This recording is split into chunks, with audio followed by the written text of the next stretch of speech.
Thank you. My name is Caroline Bradford. My family lives in Eagle County, Colorado. It's about halfway between Denver and Grand Junction. Thank you for taking the time to listen to those of us who have direct experience inside the mental health system. I'm here today to share a snapshot of our family's challenges over the last 12 years and highlight 6 lessons that we've learned through our struggle to get our daughter the help that she needs. When our daughter was only 6, she was struggling to fit in at school and having a lot of oppositional challenges. So we went to, like good parents, went to a family counselor and said, what are we doing? We need help with parenting. And they said, you know, love and logic, you're doing all the right stuff. Some kids just take longer to go through these stages than others. Well, things didn't get better, and by 3rd grade, we found another family counselor over in Frisco. That was an hour's drive from our home in Red Cliff. And he worked with all 3 of us to get to the root of our daughter's really extremely impulsive and oppositional behavior. Really didn't get very far to those roots. But by 5th grade, our daughter was diagnosed with ADHD, and the psychologist suggested our doctor prescribe some medication for her.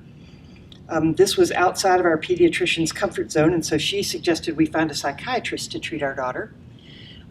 These are all normal steps, but you know, there wasn't a psychiatrist in Eagle County, and there wasn't a psychiatrist in Glenwood who could get us in within 6 months, and we ended up going to Westminster.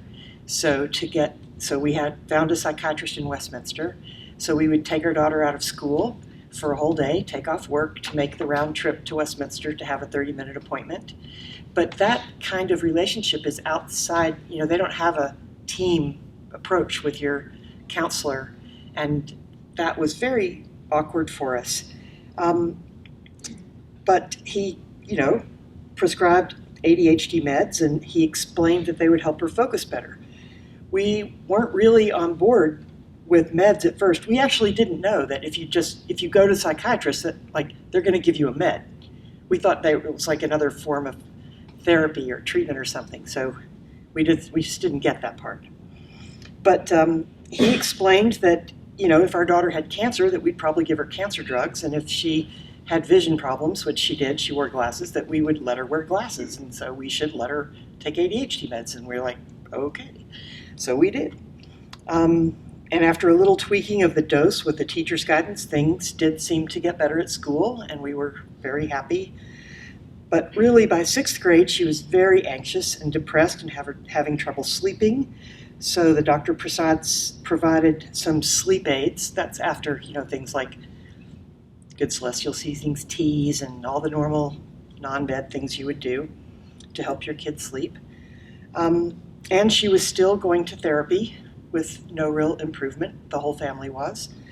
By 7th grade, she was so depressed and miserable, she was cutting and seeking online relationships with other tweens and adults who called themselves teens, who were having similar experiences and taking advantage of kids with similar experiences. And this is all while on the surface she looked like a normal kid, you know, the goalkeeper for her soccer team and in the recreational ski racing program.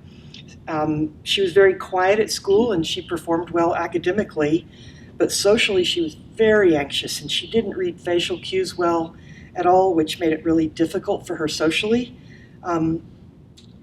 And she was just really depressed, and so her psychiatrist in Westminster put her on antidepressants.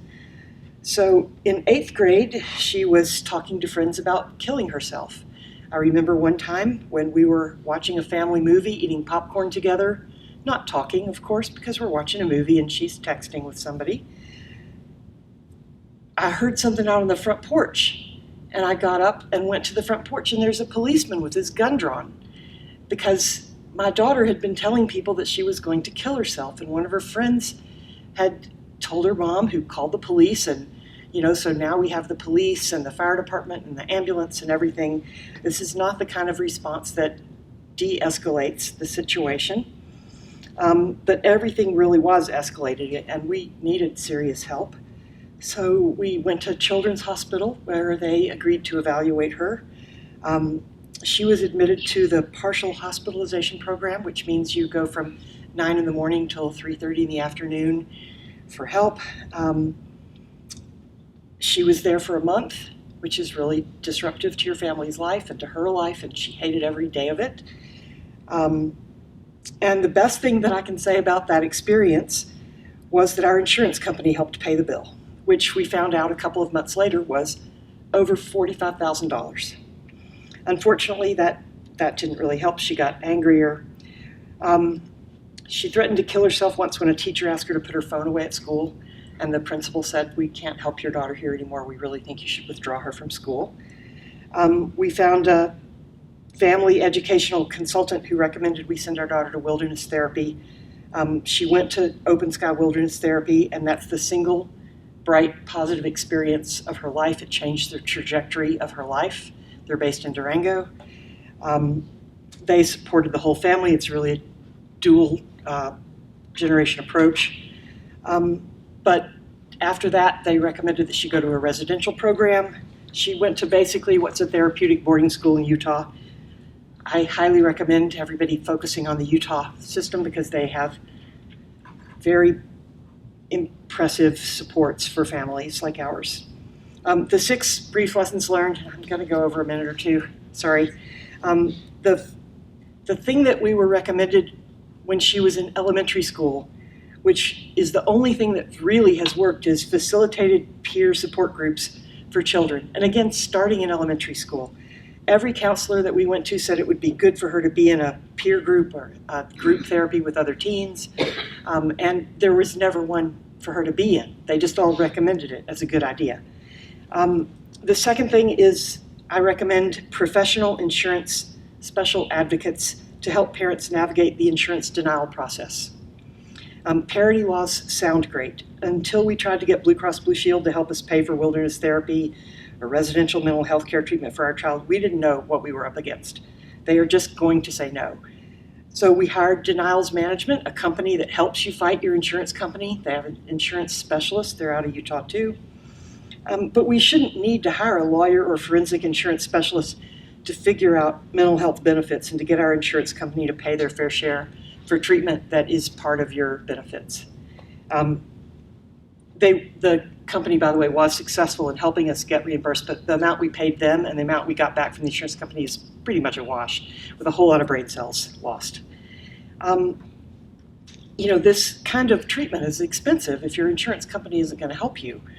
But it's scary to spend your children's college fund and your savings on mental health care, but it's more frightening to think that your daughter might not live to go to college if you don't get her the help she needs. Excuse me.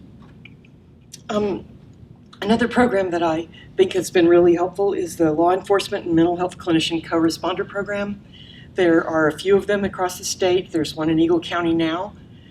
So our more recent experiences with 911 calls to our home have been very positive when a clinician responds with law enforcement instead of all the rest. And they really do escalate the situation and are very helpful. So supporting those co-responder programs across the state. I do realize how expensive they are to get started, but they do lower medical cost to patients and insurance companies and healthcare providers by avoiding those extra trips to the ER and the ambulance transport.